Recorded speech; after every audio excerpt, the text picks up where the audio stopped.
Assalamualaikum warahmatullahi wabarakatuh. Selamat malam Ibu Murdaningsih, selaku dosen mata kuliah analisis laporan keuangan berbasis IT Universitas Berasia. Saya Hilman Fatur Rahman dari kelas AK 703 akan menyampaikan hasil dari ujian tengah semester mata kuliah analisis laporan keuangan berbasis IT. Sebelumnya kita bahas terlebih dahulu pertanyaan yang ditanyakan di ujian tengah semester ini. Yang ada tiga pertanyaan dan yang pertama, apa yang dipelajari dalam analisis laporan keuangan? Pertanyaan kedua, bagaimana menganalisis sebuah laporan keuangan? Dan pertanyaan ketiga, jelaskan rasio apa saja yang digunakan dalam menganalisis laporan keuangan. Berikan contoh perhitungan masing-masing rasionya. Kita lanjut membahas pertanyaan yang pertama, yaitu apa yang dipelajari dalam analisis laporan keuangan.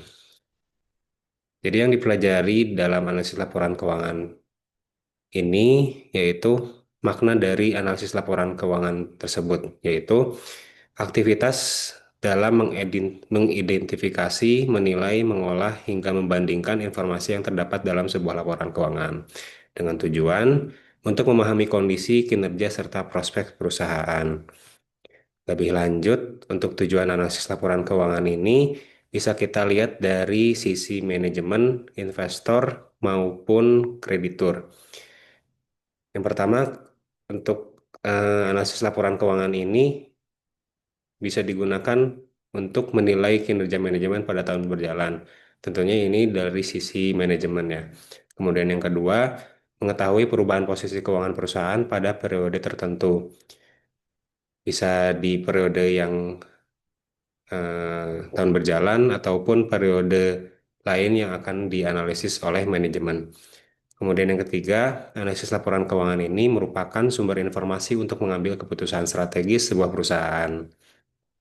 Tentunya ini juga dari sisi manajemen, kemudian dari sisi investor, analisis laporan keuangan ini merupakan bahan pertimbangan bagi investor untuk berinvestasi di suatu perusahaan dengan mempertimbangkan risiko portofolionya.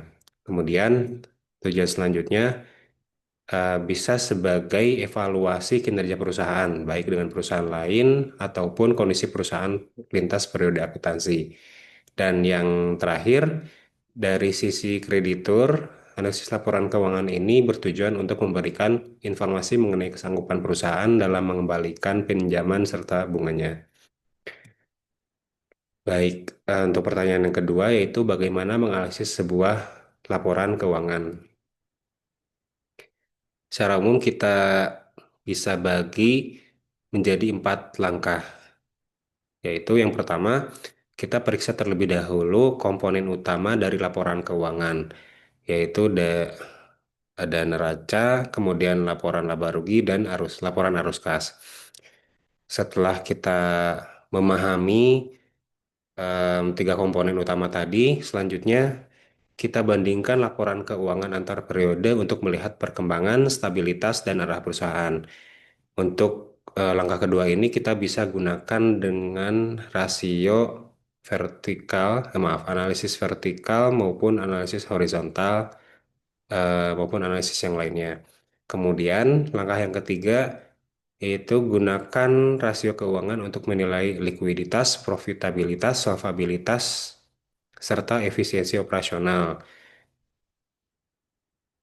Dan yang terakhir adalah menghubungkan hasil analisis dengan keputusan bisnis yang akan diambil oleh investor. Jadi langkah yang pertama itu kita pahami terlebih dahulu komponen utama di laporan keuangan. Ada 3 jenis yaitu laporan laba rugi, neraca, dan laporan arus kas.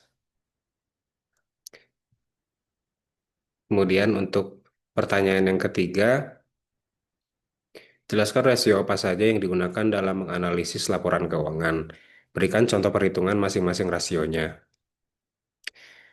Jadi rasio yang digunakan dalam menganalisis laporan keuangan ini umumnya ada 5 rasio.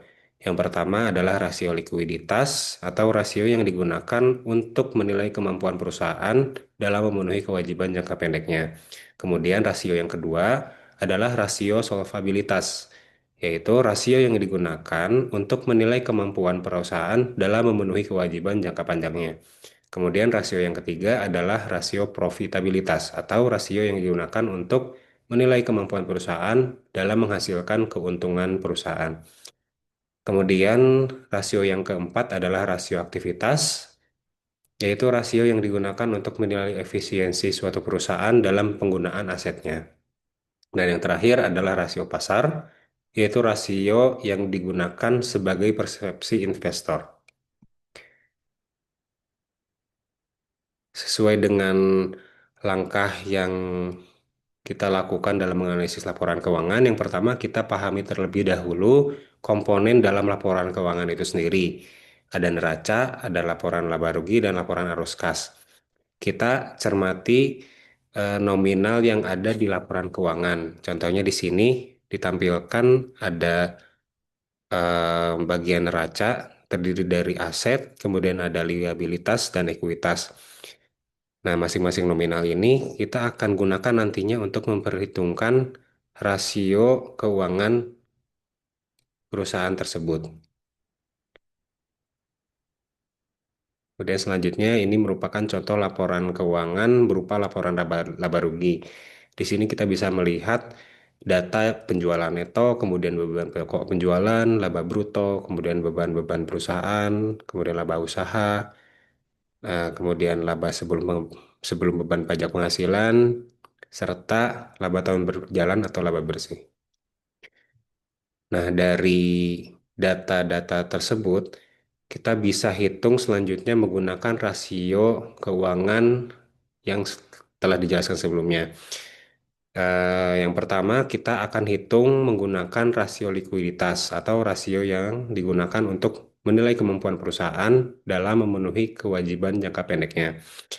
Secara umum ada tiga jenis rasio di rasio likuiditas ini. Yang pertama ada current ratio, ada quick ratio, dan cash ratio. Untuk current ratio ini adalah rasio yang membandingkan aset lancar perusahaan dengan liabilitas jangka pendeknya. Nah, untuk komponen ini kita bisa dapat dari laporan neraca suatu perusahaan. Aset lancar ini kita dapat eh, lihat di bagian aset. Kemudian untuk liabilitas jangka pendek ini kita bisa dapatkan dari liabilitas perusahaan. Setelah kita tahu nominalnya, kita kemudian masukkan, kita langsung bagi. Aset lancarnya di sini tertulis dalam jutaan rupiah, 44.667.549 rupiah. Dibandingkan dengan 10.924.773 rupiah. Dan kita dapatkan hasilnya 4,09 kali. Begitupun kita lakukan hal yang sama dengan rasio yang lain. Rasio yang kedua, quick ratio, itu membandingkan aset lancar dikurangi persediaan dengan liabilitas jangka pendek. Kurang lebih sama dengan current ratio, namun ini tidak memperhitungkan persediaan sebagai aset lancarnya. Nah, untuk perhitungannya kurang lebih sama, namun di aset lancarnya kita kurangin terlebih dahulu dengan persediaan, yaitu sebesar 7.059.605 rupiah. Kemudian dibagikan dengan 10.924.773 rupiah, dan kita dapatkan hasilnya di angka 3,44 kali. Kemudian di rasio terakhir adalah cash ratio.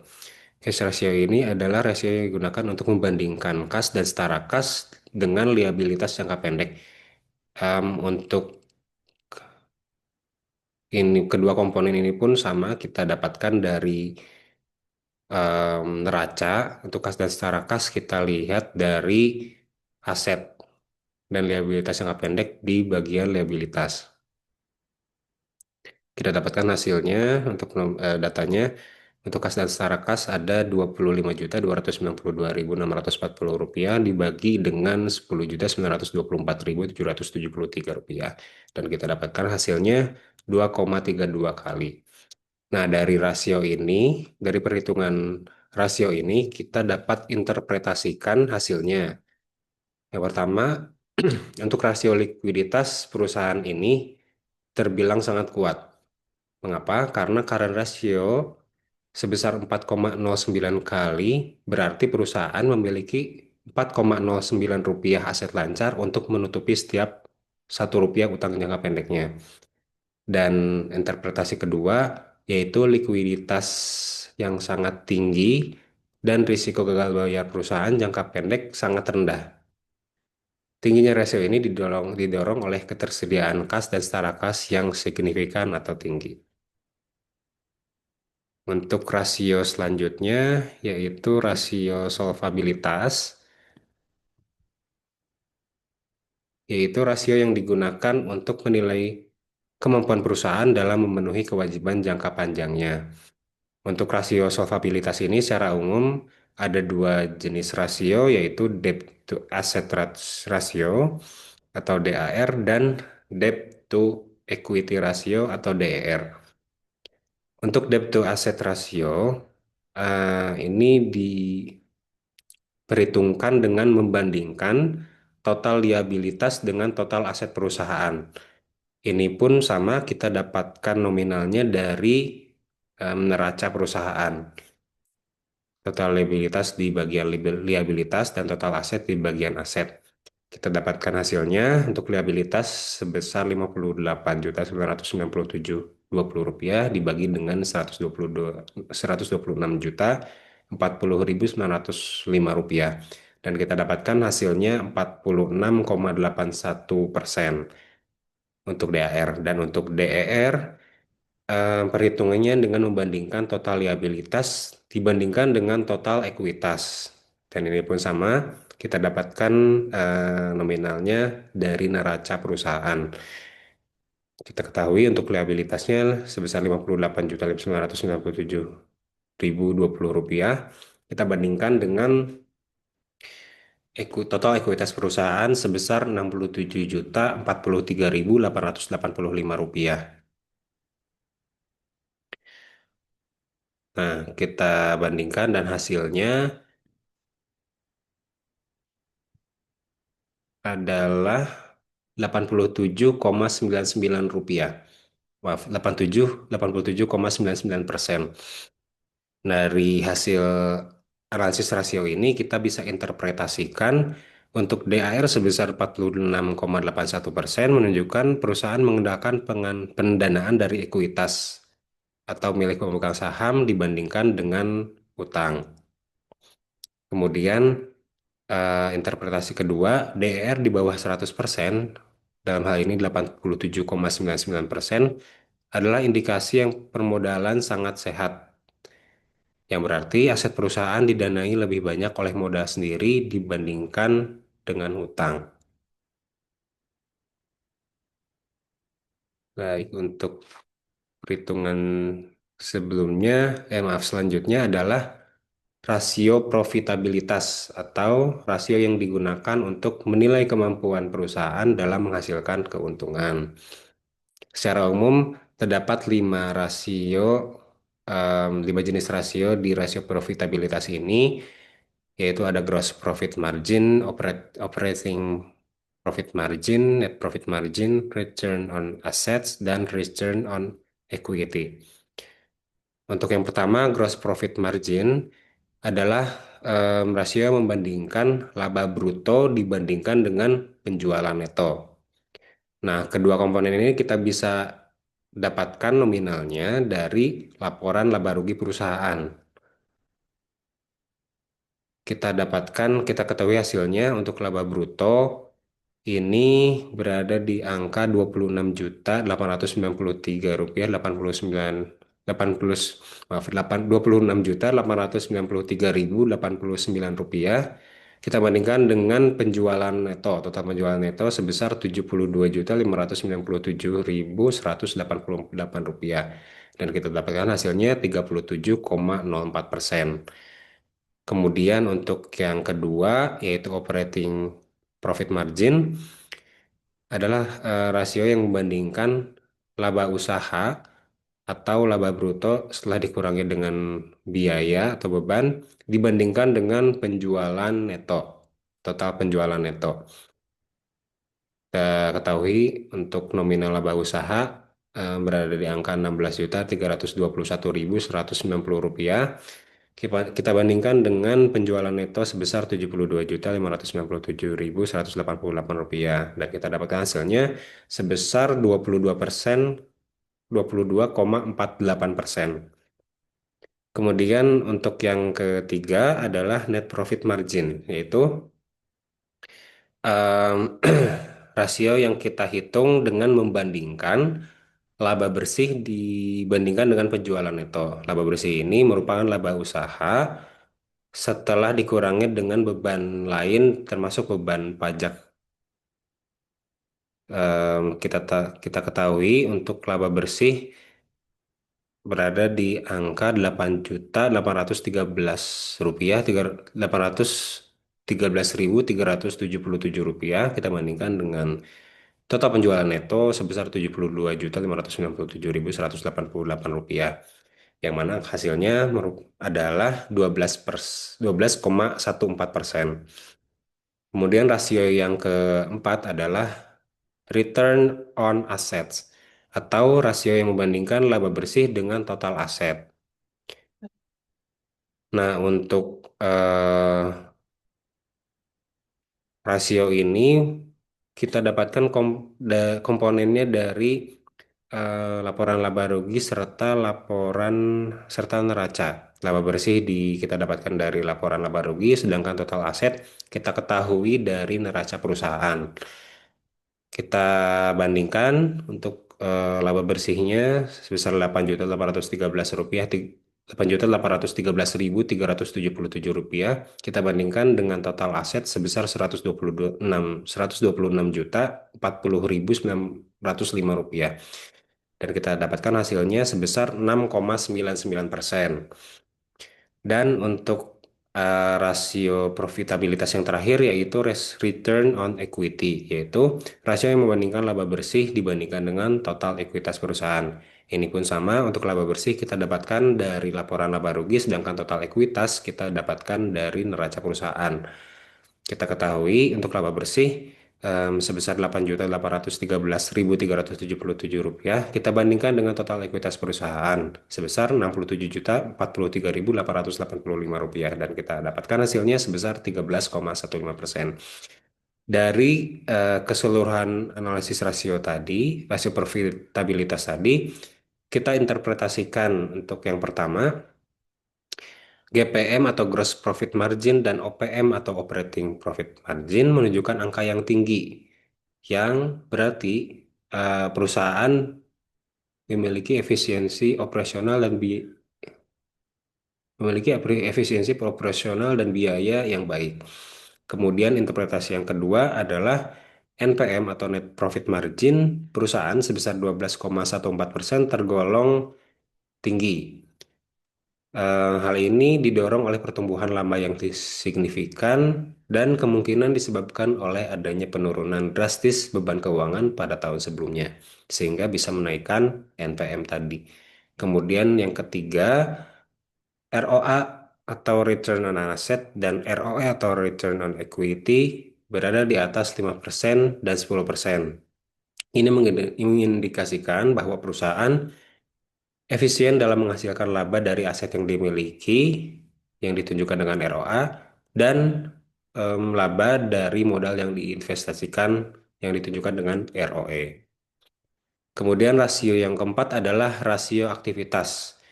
Rasio ini digunakan untuk menilai efisiensi perusahaan dalam penggunaan asetnya.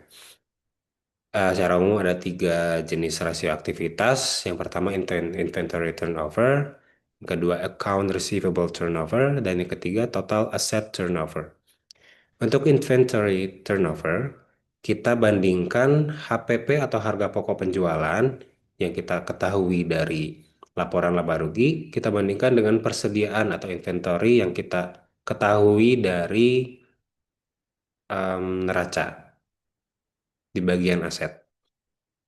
Kita ketahui hasilnya untuk HPP dari laporan neraca serta laba rugi tadi. Untuk HPP sebesar 45.704.099 rupiah. Kita bandingkan dengan persediaan sebesar Rp7.059.605. Kita dapatkan hasilnya sebesar 6,47 kali.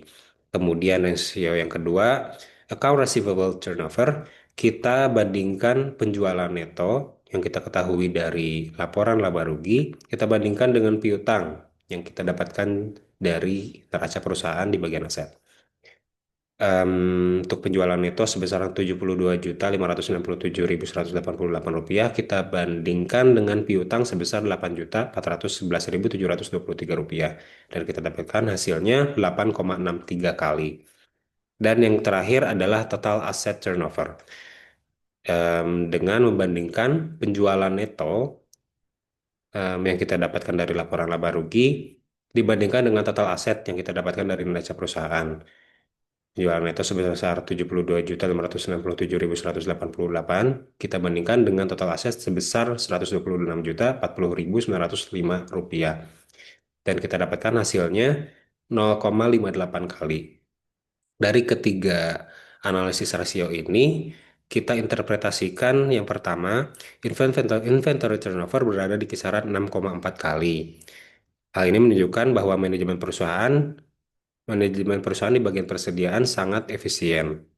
Kemudian yang kedua, account receivable turnover sebesar 8,63 kali atau di atas 6 kali mengindikasikan bahwa periode penagihan piutang cepat tertagih oleh perusahaan. Kemudian dan yang terakhir, total asset turnover sebesar 0,58 kali menunjukkan bahwa penggunaan aset sedikit kurang efisien karena untuk standarnya berada di kisaran angka 1 kali. Kemudian rasio yang terakhir adalah rasio pasar atau rasio yang digunakan untuk sebagai persepsi investor. Secara umum ada 4 jenis rasio pasar. Yang pertama ada nilai buku per saham, kemudian ada earning per share atau EPS, kemudian price to earning ratio atau PR, dan price to book value atau PBV. Untuk yang pertama, nilai buku per saham, ini kita hitung untuk mengetahui nilai buku atau nilai sebenarnya dari suatu saham perusahaan. Caranya dengan membandingkan total ekuitas yang kita dapatkan dari neraca perusahaan dibandingkan dengan jumlah saham yang beredar. Ini pun sama kita ketahui dari neraca perusahaan. Karena sebelumnya di laporan laba rugi dan neraca tersebut dicantumkan bahwa nominalnya dalam jutaan rupiah. Untuk perhitungan ini kita tuliskan dalam nominal jutaan rupiah juga. Jadi kita kalikan 1 juta, jadi untuk total ekuitasnya berada di angka 67.043.885 juta rupiah. Kita bandingkan dengan jumlah saham yang beredar, yaitu sebesar 11.661.908.000 lembar saham. Yang mana kita dapatkan hasilnya sebesar 5.748,96 rupiah per lembar sahamnya. Kemudian yang kedua adalah earning per share atau EPS, yaitu untuk mengetahui total laba bersih per 1 lembar sahamnya. Caranya dengan membandingkan laba bersih yang didapat oleh perusahaan yang kita ketahui dari laporan laba rugi, kita bandingkan dengan jumlah saham yang beredar yang kita ketahui dari neraca di bagian ekuitas. Untuk laba bersih perusahaan sebesar 8.313.377.377 juta. Kita bandingkan dengan jumlah saham yang beredar sebanyak 11.661.908.000 saham, yang mana hasilnya adalah sebesar 755,74 rupiah per lembar sahamnya. Kemudian rasio pasar yang ketiga adalah price to earning ratio atau PR. Ini kita membandingkan harga saham di pasaran dibandingkan dengan earning per share yang telah kita dapatkan hasilnya sebelumnya. Harga saham terhitung per akhir tahun 2024 kemarin untuk saham perusahaan ini adalah sebesar 11.375 rupiah per lembar sahamnya. Kita bandingkan dengan IPS sebesar 755,74 rupiah. Kita dapatkan hasilnya adalah 15,05 kali. Dan yang terakhir adalah price to book value atau PBV. Em, Rasio ini digunakan untuk mengetahui perbandingan antara harga saham dengan nilai buku per saham sebenarnya. Jadi kita bandingkan harga saham di pasaran dengan nilai buku per saham yang kita dapat setelah dapatkan juga hasilnya di perhitungan sebelumnya. Yaitu kita bandingkan harga saham sebesar 11.375 rupiah dibandingkan dengan nilai buku per sahamnya sebesar 5.748,96 rupiah. Dan kita dapatkan hasilnya 1,98 kali. Nah, dari analisis rasio pasar ini kita interpretasikan yang pertama, PR sebesar 15,05 kali menunjukkan saham menarik untuk investor karena standarnya itu berada di antara 10 sampai 20 kali untuk PR tersebut. Dan yang kedua, PBV di atas satu kali berarti harga saham lebih tinggi dibandingkan dengan nilai buku atau overvalued atau lebih mahal dibanding yang seharusnya.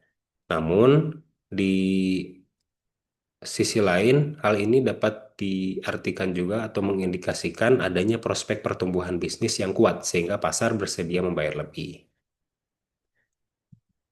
Baik, sekian jawaban dan penjelasan dari ujian tengah semester mata kuliah analisis laporan keuangan berbasis IT. Terima kasih atas perhatiannya dan mohon maaf apabila banyak kesalahan. Assalamualaikum warahmatullahi wabarakatuh. Selamat malam, Ibu.